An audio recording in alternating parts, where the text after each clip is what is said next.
Les pido que vayan en sus Biblias a Primera de Pedro, capítulo 3, del 17 al 22. Si usted no tiene una Biblia, es muy importante que se compre una. Ayer me enseñaron una Biblia que se compraron de letra grande y estaba muy bonita. Es para gente que no ve bien. Pero hay todo tipo de Biblias afuera y si usted no le da la plata para comprarse una Biblia, yo con mucho gusto se la regalo. O puede ser que sí le dé la plata, pero yo se la regalo de todos modos. Entonces, vamos a leer el texto que nos toca estudiar, el pasaje, y después vamos a orar. El texto es así, Primera de Pedro 3, del 17 al 22. Esta es la palabra de Dios. Porque Cristo murió por los pecadores una vez por todas, el justo por los injustos, a fin de llevarlos a ustedes a Dios. Él sufrió la muerte en su cuerpo, pero el Espíritu hizo que volviera a la vida. Por medio del Espíritu fue y predicó a los espíritus encarcelados, que en los tiempos antiguos, en los días de Noé, desobedecieron cuando Dios esperaba con paciencia mientras se construía el arca. En ella solo pocas personas, 8 en total, se salvaron mediante el agua, la cual simboliza el bautismo, que ahora los salva también a ustedes. El bautismo no consiste en la limpieza del cuerpo, sino en el compromiso de tener una buena conciencia delante de Dios. Esta salvación es posible por medio de la resurrección de Jesucristo, quien subió al cielo y tomó su lugar a la derecha de Dios, y a quien están sometidos los ángeles, las autoridades y los poderes. Oremos. Señor, gracias porque están sometidos a ti las autoridades, los ángeles y toda persona y todo ser viviente y toda la naturaleza, porque tú has creado todas las cosas y tú eres el único que ha sido desde el principio y será hasta los siglos de los siglos hasta el final. Te pido que me ayudes a mí, que me ayudes y que ayudes a todos los que están delante de mí a aprender el día de hoy, a entender el pasaje y que esto nos cambie y que esto nos lleve a una comprensión de tu amor, una comprensión de la narrativa de la Biblia mucho más profunda de la que tenemos. Te pedimos esto en el nombre de Jesús. Amén. Ok, yo no sé si recuerdan bien, pero la semana pasada el pasaje que nos tocaba parecía que llegaba hasta el 17, así salen sus Biblias. Pero realmente en el original no es así. El pasaje en el original es exactamente como lo llevamos. Y hoy empezamos con ese versículo 17 que dice: si es la voluntad de Dios, es preferible sufrir por hacer el bien que por hacer el mal. Entonces, si nosotros vamos a pasarla de una manera difícil, debería de ser por hacer el bien, no por hacer el mal.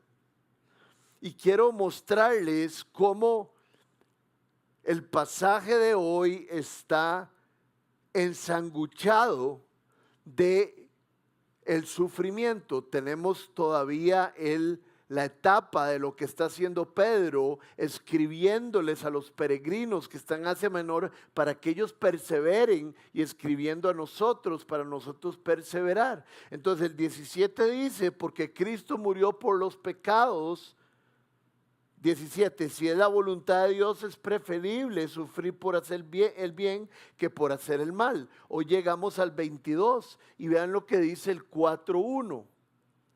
Por tanto, ya que Cristo sufrió en el cuerpo, asuman también ustedes la misma actitud, porque el que ha sufrido en el cuerpo ha roto con el pecado. Entonces, simplemente quiero enseñarles ese tecnicismo.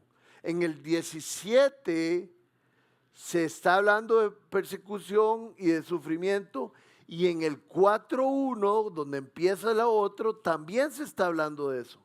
Entonces, el tema que tenemos el día de hoy es exactamente el sufrimiento y acabamos de ver por qué. 17 sigue hablando de sufrimiento, 4:1 también, entonces todo lo que está en el medio habla sobre esto.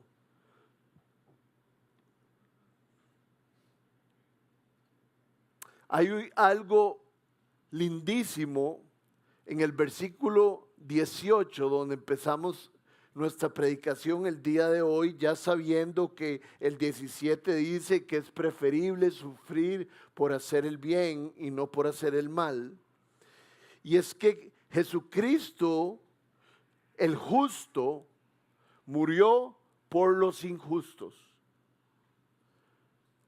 Hoy debemos de poner atención a lo que el texto nos está diciendo en esta primera parte. No sé usted, pero desde hace tiempo no meditaba puntualmente en lo que Cristo hizo por nosotros. Realmente en que Cristo era justo y era perfecto y Cristo se hizo injusto tomando nuestros pecados para darnos a nosotros justicia. Eso es lo que dice el texto. El justo por los injustos. Hay un recordatorio que Cristo murió por nuestros pecados. No sé si usted lo pensó hoy en la mañana o no, lo pensó el miércoles o hace cuánto, pero Cristo murió por sus pecados y por los míos. El justo por los injustos. Vivió una vida perfecta para poder cargar con nuestros pecados. Piensen eso y dejen que eso baje a su corazón. El Evangelio.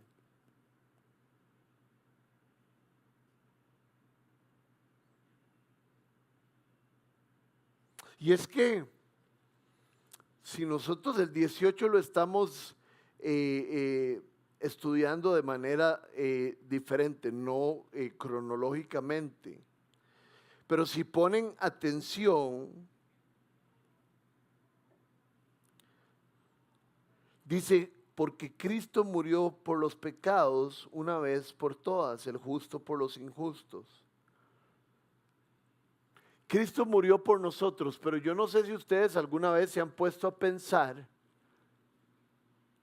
que Cristo supo durante toda su vida de qué iba a morir y cómo iba a morir.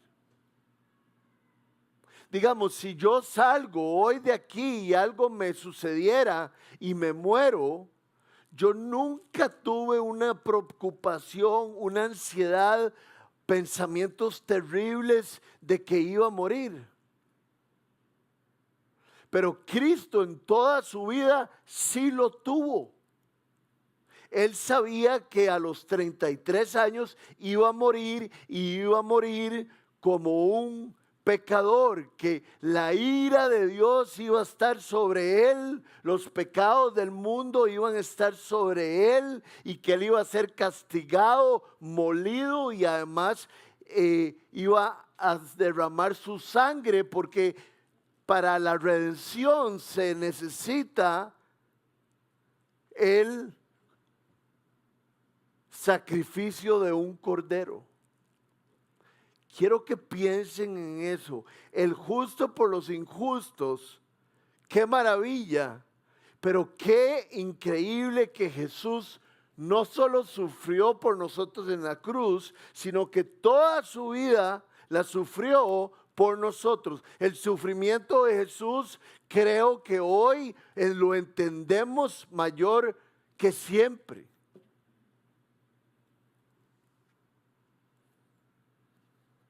¿Qué castigo espiritual y físico más fuerte de nuestro Señor? Y quiero que veamos qué lindo, qué especial, qué fuerte, donde dice el justo por los injustos, a fin. Por esto murió Cristo. Si ustedes me preguntaran hoy, Rodri, ¿por qué murió Cristo? A fin de llevarlos a ustedes a Dios. Cristo sufrió en la cruz y durante 33 años con un propósito de llevarnos a Dios. Nosotros estábamos totalmente alejados de Dios, estábamos dándole la espalda, creíamos que nosotros éramos Dios porque nuestra vida giraba en torno a nosotros, pero Cristo nos trajo de aquí, de las tinieblas, a su luz admirable. Dice, Cristo murió a fin de llevarlos a ustedes a Dios.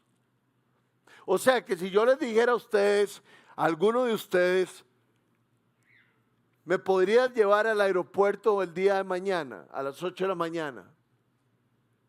Y ustedes me dicen, sí, por supuesto. Pasan por mí a alguna hora, a las 7 o a las 6, y me llevan al aeropuerto. Nos trasladamos de mi casa al aeropuerto. De alguna otra manera, ese es el ejemplo que les quiero dar de lo que pasó con Jesús. Hubo un traslado. Jesús nos trasladó de los pecados, de la malicia, de la vergüenza, de la ira, de la inmoralidad sexual, a la pureza y a la bondad. Cristo nos trasladó y nos llevó a un mejor lugar. Nos trasladó de la inmoralidad sexual, de la impureza, de las bajas pasiones, de los malos deseos, de la avaricia, de la idolatría, del enojo, de la ira, de la oscuridad tenebrosa, a su luz admirable. Y Cristo logró hacer esto, trasladarnos, el justo por los injustos, morir por nosotros los injustos. Lo que estaba haciendo era una reconciliación. Cristo nos estaba reconciliando con el Padre. Nosotros estábamos separados y Cristo, al morir por nosotros, permitió que nosotros nos reconciliáramos con su Padre y con el nuestro. Hoy estaba leyendo otra vez un poco este texto y en la Reina Valera no dice la primera parte que Cristo murió por los pecados. En la Reina Valera dice que Cristo padeció por nuestros pecados. Que es algo todavía más fuerte. Les cuento qué es padecer. Padecer es sentir física y corporalmente un daño, un dolor, una enfermedad, una pena o un castigo. Entonces en la Reina Valera dice esto: Cristo padeció, corporalmente sufrió un daño, un dolor, una pena y un castigo. Pero seguimos leyendo y el versículo nos dice algo todavía más poderoso. Otra vez al principio el 18 dice, porque Cristo murió por los pecados una vez por todas.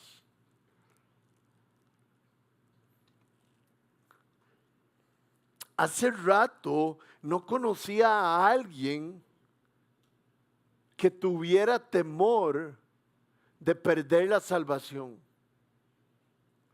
Hay un joven, un muchachón lindísimo en el sentido de su bondad y lo bueno que es y que viene a la iglesia. estoy casi seguro que es guatemalteco. Y he conversado 2 veces con él y él me ha dicho que a veces se siente salvado, si se puede decir esa palabra, o si no, en las manos de Dios, y que a veces se siente que no es salvo. A veces se siente, cuando se porta bien y cuando las cosas van bien, teniendo una buena relación con Dios y que Dios lo va a aceptar, pero a veces se siente como que no. Y si leemos ese versículo, entendemos que no es sí y no es no. No es unas veces y no es unas otras. Cristo murió una vez y para siempre, para darnos salvación una vez y para siempre. Nuestra salvación está establecida cuando nosotros le damos nuestro corazón a Cristo y lo hacemos Señor y Salvador de nuestras vidas. O sea que no sufra porque usted, si realmente ha hecho a Cristo su Señor y su Salvador, no sufra que va a perder su salvación. Sería muy tonto ser salvo, entender la cruz y entregarle nuestros pecados al justo y después vivir una vida desenfrenada, porque ya soy libre. Pero esa vida desenfrenada lo que demostraría es que usted no es salvo. Porque aquel que Cristo resucita, vive una vida agradable a Dios, se muere por entregarle a Dios cada cosa que hace en su vida. Una vez y para siempre murió Cristo para que una vez y para siempre nosotros resucitáramos en vida.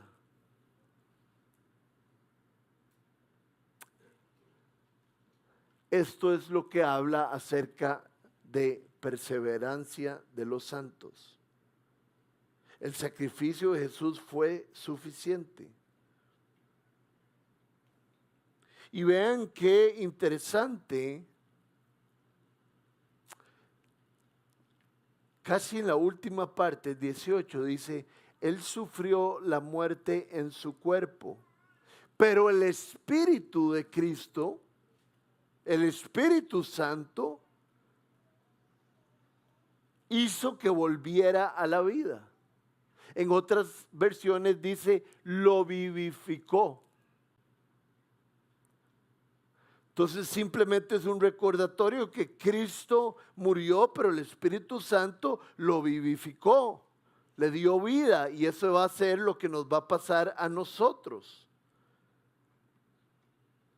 D.A. Carson y Matthew Henry dicen que Jesús murió en el ámbito corporal, en el ámbito de los seres humanos, con carne y hueso, porque Jesús había tomado la forma de hombre, pero que Jesús ahora había trascendido al ámbito espiritual. No estoy seguro si D.A. Carson y Matthew Henry, se los digo para que lo chequen si ustedes quieren, no estoy seguro si están diciendo esto al 100%, pero creo que también están diciendo que Jesús inauguró que las personas de carne y hueso ingresaran al mundo espiritual.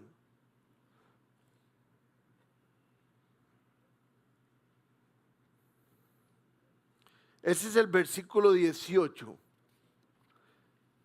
Y ahora vamos a ver el versículo 19 y 20. Martín Lutero dijo acerca de este versículo 19 y 20 lo siguiente. Un texto maravilloso y quizás el pasaje más oscuro que cualquier otro del Nuevo Testamento. Entonces créanme que ha sido una semana difícil, porque me le he tratado de meter este versículo y me ha pateado para afuera 1000 veces. Y lo ha hecho por los siglos de los siglos con todos los eruditos. Entonces, tengan misericordia y agárrense. 19. Por medio del Espíritu, Cristo fue y predicó a los espíritus encarcelados. Vamos a quedarnos ahí. Ayer me enredé un poquitito, o no sé si un poquitito, más de que un poquitito, para explicar esto. Entonces, voy a poner en la pantalla, vean cómo lo pongo, ciertas verdades acerca de que Cristo fue y predicó a los espíritus encarcelados. Entonces, poco a poco vamos a ponerlo así. ¿Quiénes eran los espíritus encarcelados? Es interesante porque aquí leemos que Cristo predicó a los espíritus encarcelados. Entonces eran espíritus que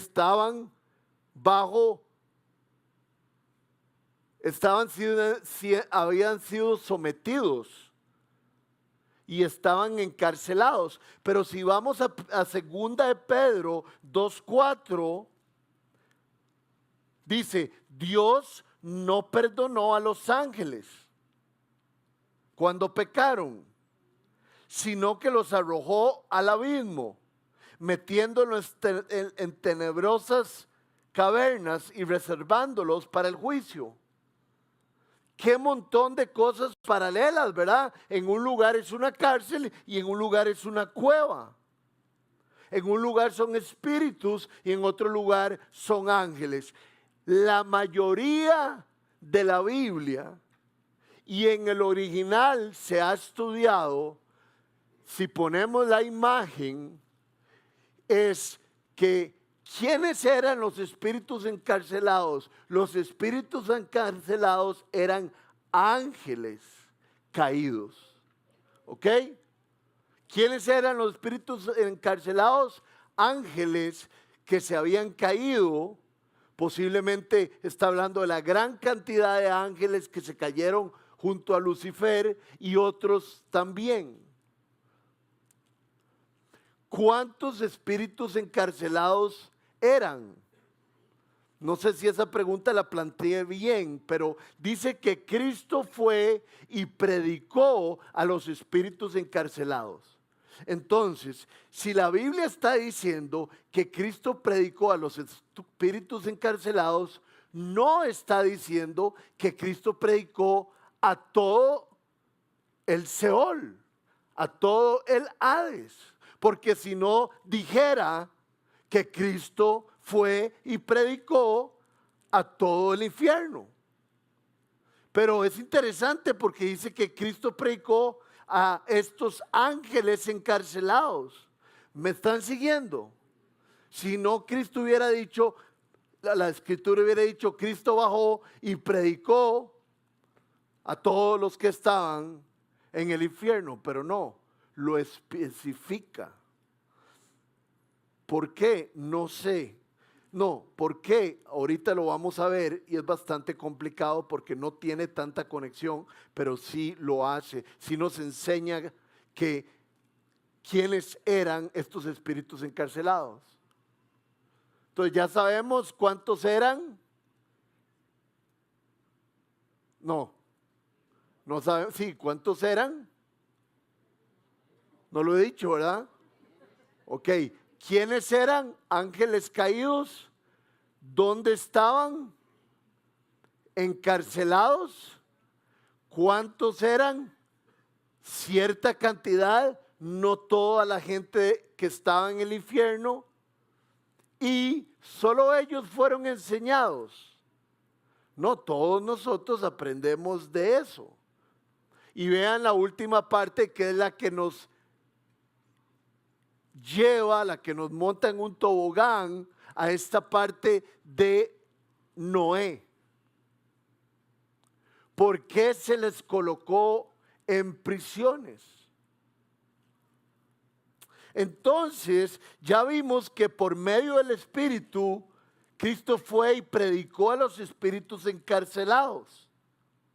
Pero lo interesante es que también está diciendo que esos espíritus encarcelados en el 20 eran espíritus en los tiempos antiguos, en los días de Noé. Espíritus que desobedecieron cuando Dios esperaba con paciencia mientras se construía el arca.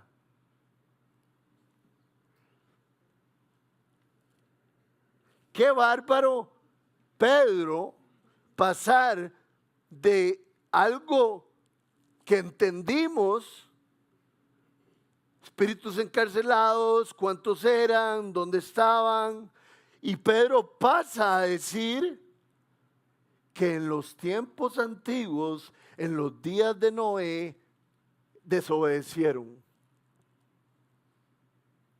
Cuando Dios esperaba con paciencia mientras se construía el arca. Entonces, Pedro, ¿por qué estás trayendo los espíritus encarcelados a los días de Noé? Que en los días de Noé desobedecieron. O sea, que puede ser porque desobedecieron en los días de Noé que están encarcelados. Desobedecieron cuando Dios esperaba con paciencia mientras se construía el arca. Entonces, tenemos que ir directo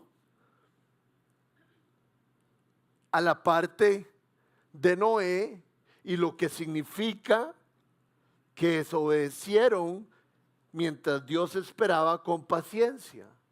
Primero que todo, les tengo que decir algo.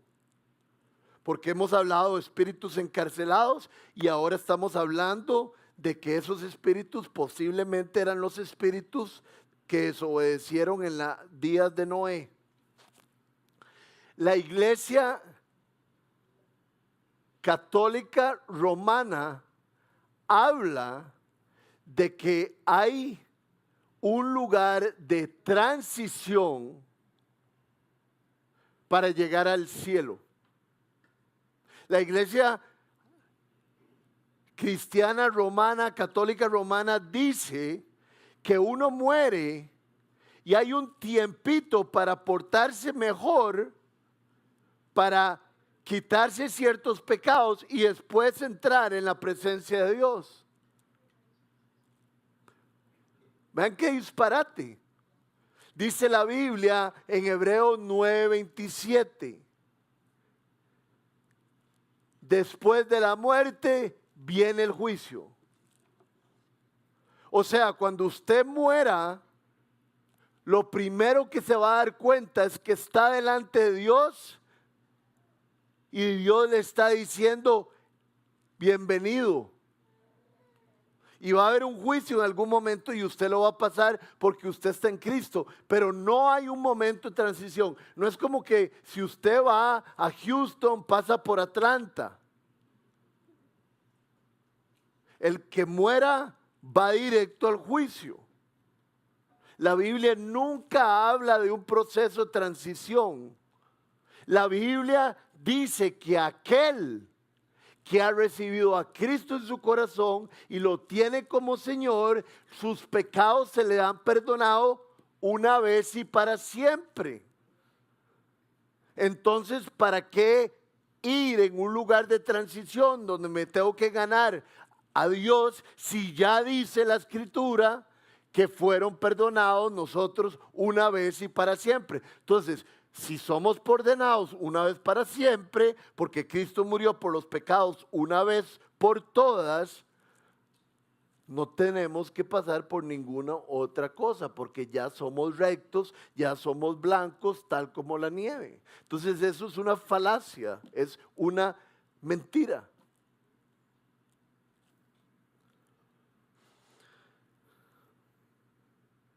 Entonces les voy a contar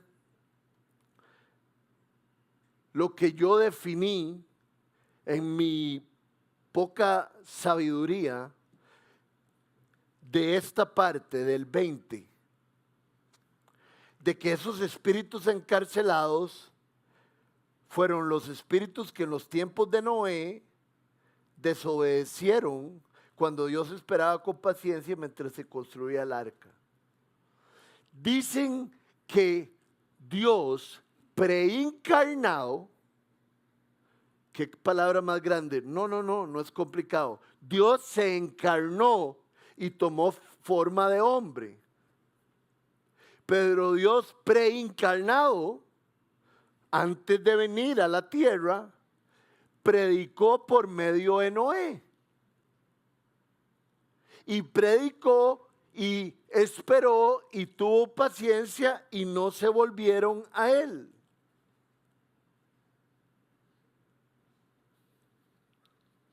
Dice la palabra de Dios que en los tiempos de Noé, Noé tuvo que construir una arca porque la maldad que había en el mundo era terrible.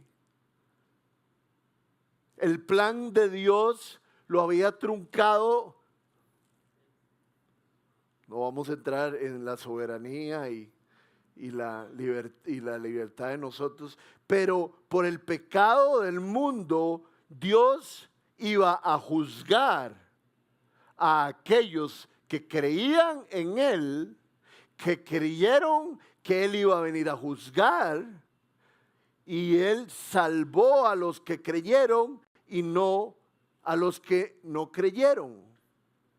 Hubo un juicio, un diluvio, y los que no creyeron se quedaron en el diluvio. Génesis 6, del 9 al 13, muy importante porque es cuando se nos presenta acerca de Noé. Esta es la historia de Noé. Noé era un hombre justo y honrado entre su gente. Siempre anduvo fielmente con Dios. Tuvo 3 hijos, Sem, Cam y Jafet. Pero Dios vio que la tierra estaba corrompida, llena de violencia. Al ver Dios tanta corrupción en la tierra y tanta perversión en la gente, le dijo a Noé: he decidido acabar con toda la gente, pues por causa de ella la tierra está llena de violencia, así que voy a destruir a la gente junto con la tierra. Parecido a nuestros tiempos. La tierra está corrompida, no hay uno que haga el bien, y el Señor va a hacer algo y va a juzgar a vivos y a muertos en nuestros tiempos o nuestros tiempos futuros.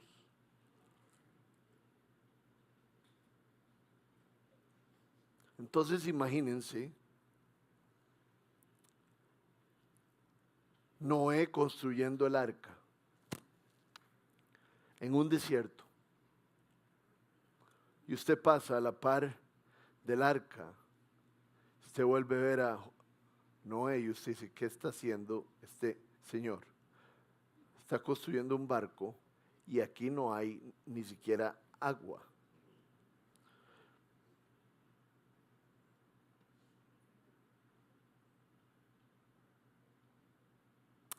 Y Noé predicó. Ayer dije que 120 años y estoy seguro que son 120 años porque así lo tuve que haber estudiado. Pero me fui a comer pizza con una familia y me dijeron que no eran 120 años, que leyeron que eran 100.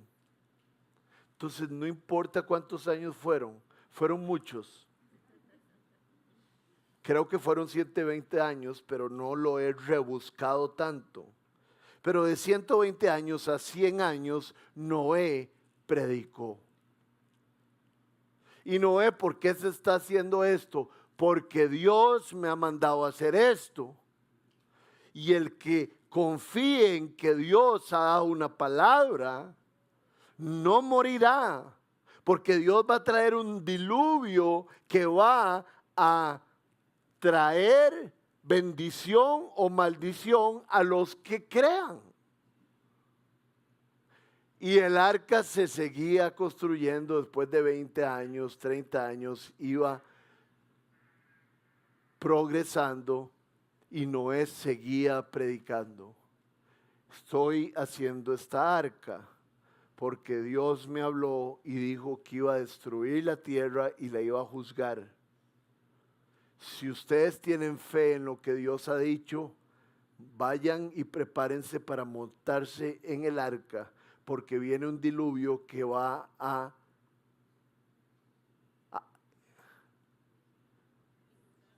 no, es que estoy buscando una palabra en específico, pero no importa. Va a venir un diluvio que va a terminar con la raza humana si nosotros no ingresamos, si nosotros no tenemos fe. ¿Verdad? Es exactamente igual que dele vuelta a Jericó y se van a caer las paredes. No tiene sentido que una barca esté ahí y que me digan si usted toma la decisión porque tiene fe de lo que no está predicando, porque no está predicando acerca de Dios, usted va a ser salvo. Pero si usted no cree y no se monta en la barca, las aguas lo van a exterminar. ¿Les suena parecido? Tener fe en algo que no veo, pero tengo fe en que Dios lo está diciendo y Dios lo va a hacer. Entonces soy obediente y me preparo para entrar a la barca. Si no tengo fe, no voy a entrar a la barca y voy a ser juzgado. 2025. Dios ha hablado a través de su palabra y su palabra dice que todos los que crean en Cristo, en la cruz donde Él murió por nuestros pecados, todos los que crean serán salvos y no tendrán que pasar por el diluvio, no van a ser exterminados. Vean como el plan y el mensaje de Noé en el capítulo 6 de Génesis es exactamente el mensaje que Pedro está trayendo. O sea, que si usted no sigue a Cristo y no le ha entregado su vida y no lo tiene como Señor y Salvador, se va a ahogar y va a quedar no salvo. Hay un tratado de un hombre, un genio, que se llamaba Jonathan Edwards. Y en el tratado, él era un hombre muy valiente y hablaba de cosas muy fuertes. Y el tratado se llamaba Pecadores en las manos de un Dios bravo, de un Dios enojado. Y uno dice, wow. Y es que el que no se monta en la barca, el que no hace Cristo Señor, porque vendrán nuevos cielos y nueva tierra como hubo allá con Noé, estará en las manos de un Dios enojado. Porque Dios no soporta el pecado, tiene furia contra el pecado suyo y mío. Por eso es que tuvo que ponerlo en Jesús. Jesús sufrió el enojo y la furia de Dios. Pero estamos en las manos de un Dios enojado si no le ponemos nuestra fe y le entregamos nuestra vida.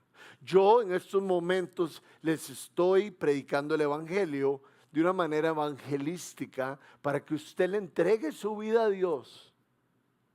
Porque Dios en su gran amor nos está hablando y nos está diciendo, te invito a vivir conmigo, te invito a pagar por tus pecados.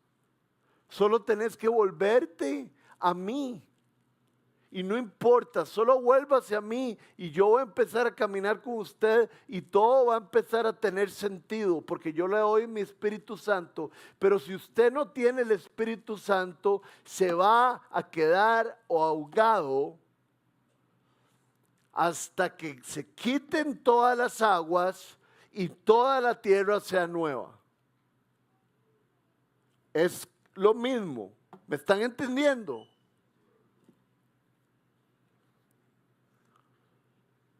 Hay algo que se llama un tipo en la escritura. Y esto de Noé es un tipo. Un tipo se refiere a una persona, evento, objeto o institución del Antiguo Testamento que prefigura, esta es la palabra importante, que prefigura o simboliza algo en el Nuevo Testamento, especialmente a Jesucristo y su obra redentora. Entonces, ¿qué es un tipo?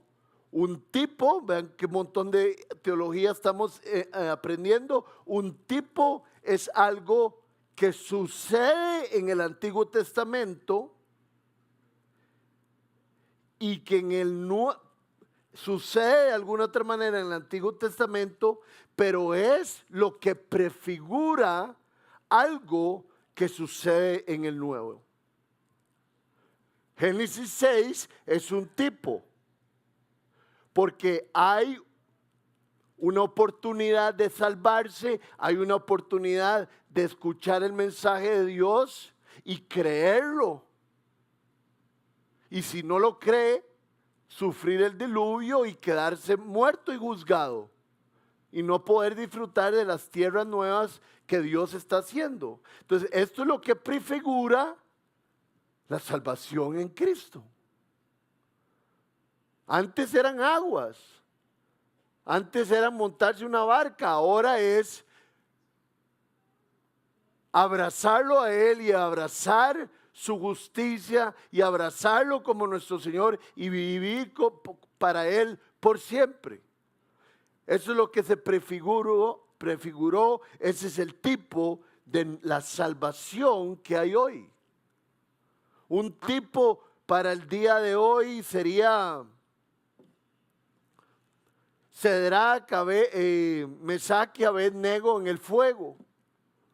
Están en el fuego y de repente vuelven a ver y dice, ya no son tres, no es Mesach, Sadrach y Abednego, hay otra figura que está bailando con ellos en el fuego.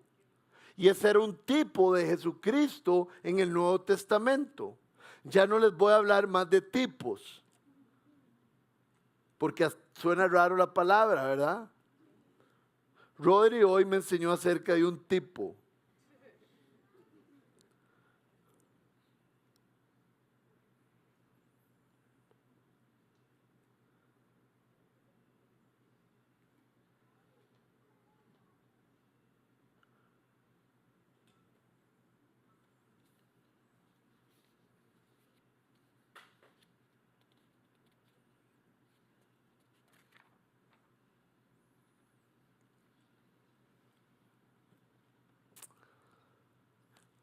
Quiero que vean esto. Por medio del Espíritu fue y predicó a los espíritus encarcelados que en los tiempos antiguos, en los días de Noé, desobedecieron. Ya sabemos qué les pasó cuando Dios esperaba, porque Dios esperó 100 años. Quiero que piensen en esto. Esto es algo que yo estoy pensando. No es necesario algo que algún erudito dijo. Pero la población no era mayor. Cuando se habla en la Biblia de que los seres humanos crecieron en números, es más adelante. En Génesis 11 habla, ¿verdad? De la torre que iban a construir. Ahora creo que no había mucha gente. O sea que toda la gente o pasaba por la barca y se daba cuenta y Noé le predicaba o alguien le contaba de lo que estaba pasando. Entonces yo creo que todo el mundo supo lo de la barca. pero nadie reaccionó. Y dice el versículo 20 al final: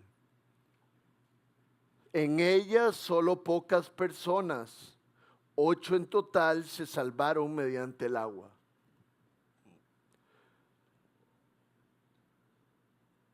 Jafet, Cam y Sem tenían esposas.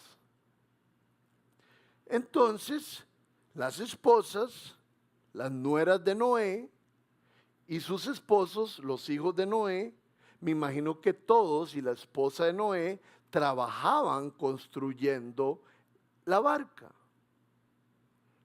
Todos ellos tuvieron fe y querían montarse en la barca porque creían verdaderamente que Dios iba a traer un diluvio, iba a juzgar toda la tierra por su maldad, y que montándose en la barca serían salvos para después empezar una vida nueva. Pero dice que solo 8 en total entraron. Hágale la mate. 3 hijos, 3 nueras, Noé y la esposa, ¿cuánto es? Solo 8 en total se salvaron. Ancha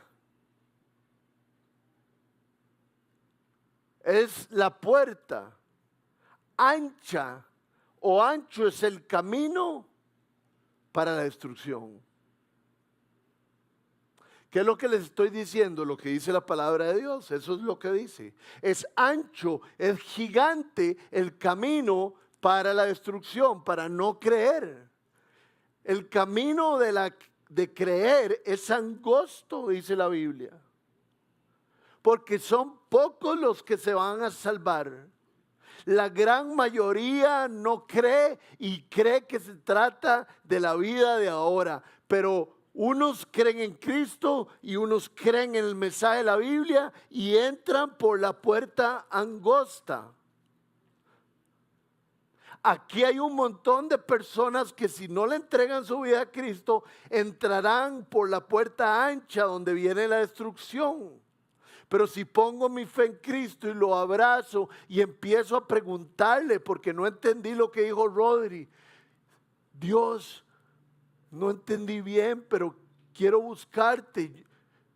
Yo no quiero ser de aquellos que van a la destrucción, quiero ser de los que se salvan y sé que en ti hay salvación, explíqueme.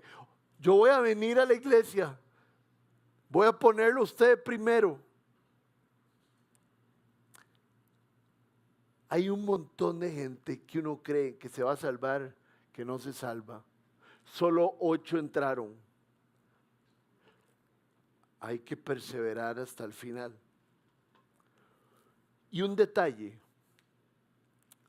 esos 8 fueron los payasos de ese tiempo. Cuando Noé predicaba y ellos, los otros 7 estaban ahí, todo el mundo seguro les decía, ustedes sí son estúpidos. ¿Para qué están construyendo esa arca? Porque Dios nos dijo. Dios les puede decir, yo no sé si existe Dios, yo no sé, pero Dios les puede decir, ¿cómo? Construyendo una barca. Ustedes sí son babosos. Ustedes creen en esas cosas de Dios. Eran los hazme reír. Los que creían en Dios. Y hoy funciona igual. ¿Para qué va a la iglesia? Digamos que ese es ridículo y que usted no tiene relaciones sexuales con su novia y se está esperando hasta casarse. Solo porque usted cree que ese libro es sagrado. No me vas a dar una platilla para pasar esto por debajo. No, porque yo creo en Dios, yo creo en Cristo, yo le he entregado mi vida, yo no soy ningún payaso, yo soy un hombre salvo y obediente. Pues eso es baboso, Rodrigo. Esa es la vida en que vivimos. Muchas personas no quieren de Dios, son el hazmerreír. Pero nosotros sí creemos en Dios porque nos fijamos en lo invisible y no lo visible. Entonces, si usted está haciendo, me gusta esa palabra en inglés, mocked, o si usted está siendo vacilado, si en ciertas fiestas se le preguntan cosas y usted tiene miedo de responder, responda, porque es un privilegio, porque usted es de los pocos que entran por la puerta angosta. Todos ellos entrarán por la puerta ancha. O sea, hay que evangelizar para que la gente entre, para que la gente no se quede. ¿Cierto?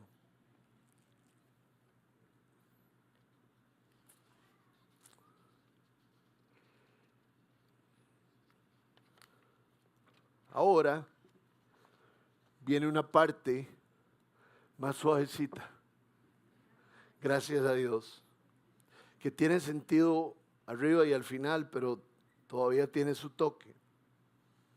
El 21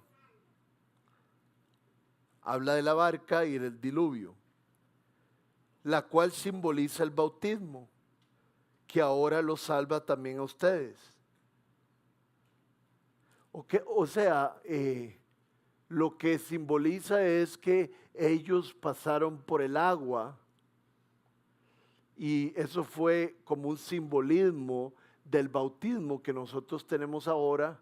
Y dice aquí que el bautismo que salva, pero lo corrige. Vean cómo dice, el bautismo no consiste en la limpieza del cuerpo, sino en el compromiso de tener una buena...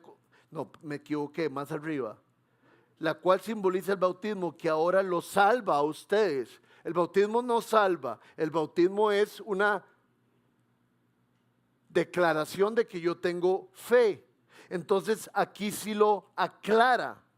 El bautismo no salva, dice. El bautismo el bautismo no consiste en la limpieza del cuerpo, sino en el compromiso de tener una buena conciencia delante de Dios. ¿Y cómo tiene una buena conciencia delante de Dios?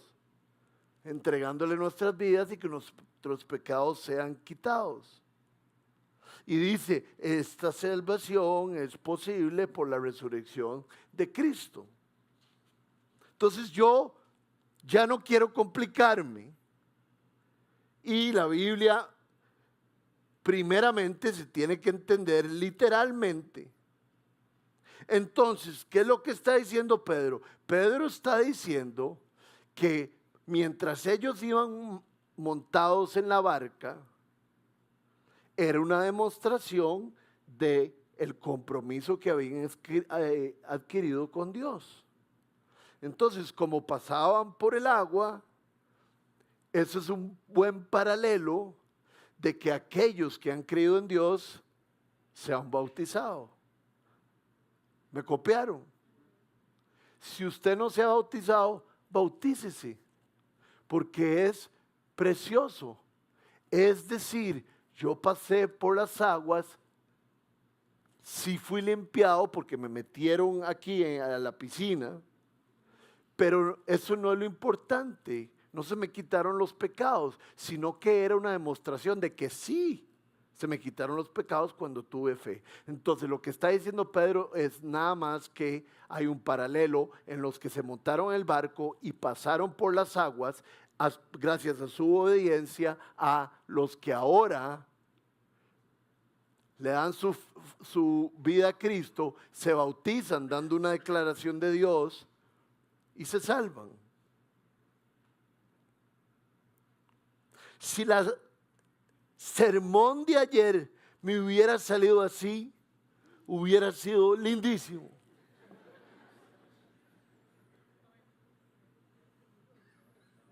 Hay que mandar un email, por favor, masivo para que toda la gente escuche el sermón de hoy, que no está tan paupérrimo.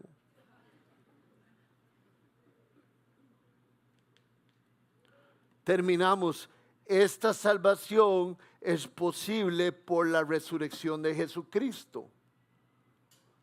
¿Por qué esta salvación es posible por la resurrección de Jesucristo? Porque Cristo vence la muerte Y Cristo es el primero de muchos, es los primeros frutos. Por eso dije que yo pensaba que antes de Cristo nadie había, el espíritu de las personas no había sido vivificado en el mundo de los espíritus, porque Cristo es las primicias, Él es el que va adelante. Entonces Cristo, la salvación, gracias a Dios, se dio mediante la resurrección de Cristo, porque Cristo rompió la muerte, quitó la cortina y podemos entrar directo a Él. Y termina el 22, hablando de Jesús, quien subió al cielo y tomó su lugar a la derecha de Dios, y a quien están sometidos todo mundo, los ángeles, las autoridades y los poderes, están sometidos a Cristo. Cristo está a la derecha del Padre. Me acuerdo una vez que una amiga me pidió que participara un poquito en la ceremonia de cuando ella se casó. Fue en una iglesia presbiteriana, entonces me tuve que poner una toga negra y la corbata que se viera arriba de la toga negra. Ayer me pegué una embarcada y me la voy a pegar hoy también porque les va a dar risa. Y a veces me gusta que la pasen bien. Yo dije y lo mantengo, que esa toga yo la uso solo para momentos muy especiales. Y me ha tocado solo hasta ahora casar a gente, y cuando las quiero mucho me pongo la toga. Pero lo malo es que aquí hay gente que he casado sin toga. Entonces se van a sentir tristes, pero yo los quiero mucho a todos los que se han casado sin toga. Los casaría otra vez con toga.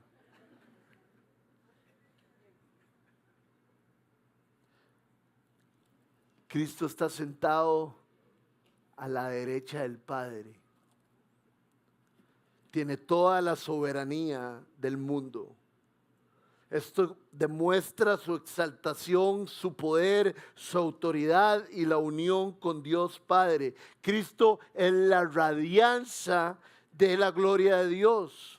Está sentado a la derecha del Padre porque Él es la exacta representación de la naturaleza de Dios. Por eso se sentó a la derecha de Dios. Él sostiene todas las cosas por el poder de su palabra. Por eso está sentado ahí a la derecha de Dios. Él hizo purificación de pecados y por lo tanto es el Hijo perfecto porque obedeció en todas las cosas. Él es nuestro Salvador y por eso está sentado ahí a la derecha del Padre, porque todo ángel y toda autoridad y poderes están bajo su soberanía. Y usted sabe por qué está sentado a la derecha del Padre y no parado. Porque Cristo murió, hizo la redención de los pecados, nos justificó, nos glorificó, eso es en el futuro, y entonces como ha terminado su trabajo, se sienta. Nuestro Señor está sentado porque ya nos pudo dar la escogencia de creer en Él y ser salvos. Por eso es que Cristo está sentado. Muchas veces cuando usted termina algo, se sienta. Cristo terminó con todo lo que el Padre le había pedido. Y ahora está sentado a la derecha del Padre. Porque el justo murió por los injustos.